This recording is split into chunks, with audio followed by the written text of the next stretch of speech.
Mutinous soldiers say they've taken Niger. The government says a coup won't be tolerated. By Sam Mednick. This was this morning at 5:30 a.m., so about 20 minutes ago.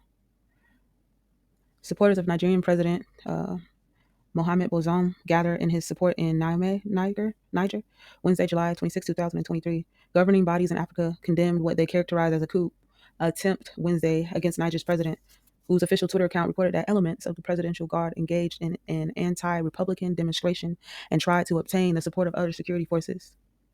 Niamey, Niger, Associated Press, or AP, I'm not sure.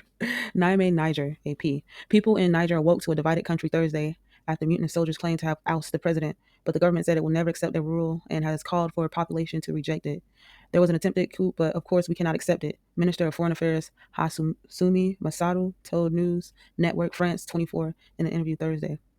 We call on all Nigerian Democratic patriots to stand up as one to say no to this fictitious or factious action that tends to set us back decades and block the progress of our country, he said.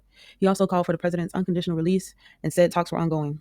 President Mohamed Bazoum was elected in 2021 in the West African nation's first peaceful democratic transfer of power since its independence from France in 1960. He thwarted a coup attempt days before he was sworn in. Threats to his leadership undermine the West's efforts to stabilize Africa's Sahel region, which has been overrun with coups in recent years. Mali and Burkina Faso have had 4 coups since 2020, and both are being overrun by extremists linked to al-Qaida and the Islamic State group. United States Secretary of State Antony Blinken visited Niger in March, seeking to strengthen ties with the country where extremists have carried out attacks on civilians and military personnel, but the overall security situation was not as dire as in neighboring nations.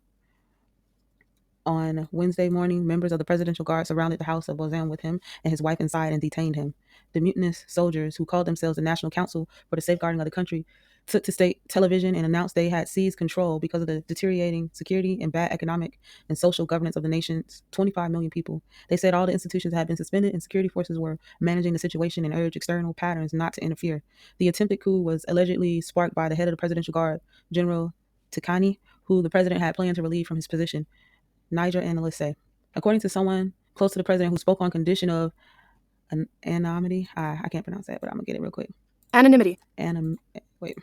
Anonymity. Anonymity. According to someone close to the president who spoke on condition of anonymity, because basically, they want to remain anonymous, because they were not authorized to speak about the situation. The president has not and will not resign and is safe in his residence. The hard-won achievements will be safeguarded. All Nigerians who love democracy and freedom will see to it, Bazoum tweeted early Thursday morning.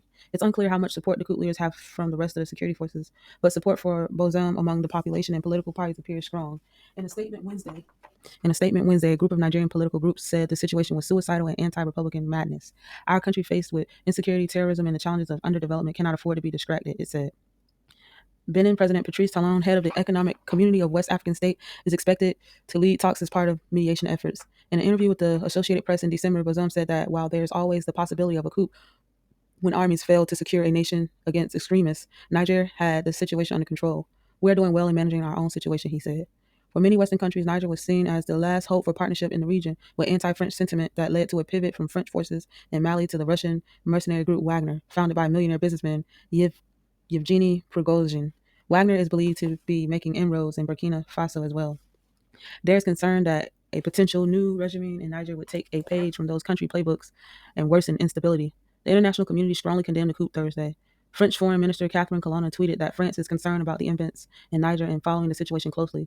France firmly condemns any attempt to take power by force, the minister tweeted. The European Union Foreign Policy Chief Joseph Borrell tweeted that Niger is an essential partner for the EU. Oh, I can't remember what that was, and I just looked that up the other day. Oh, European Union, that's what it was. Okay, so the European Union's foreign policy chief, Joseph Borrell, tweeted that Nigeria is an essential partner for the European Union in the Sahel and that the region's destabilization would serve no one's interest. He reaffirmed the European Union's full support of Bazoum. Okay, Associated Press reporters Tracy Brown in Washington and John Leicester in Paris contributed. So these are the people who wrote this report. Interesting enough.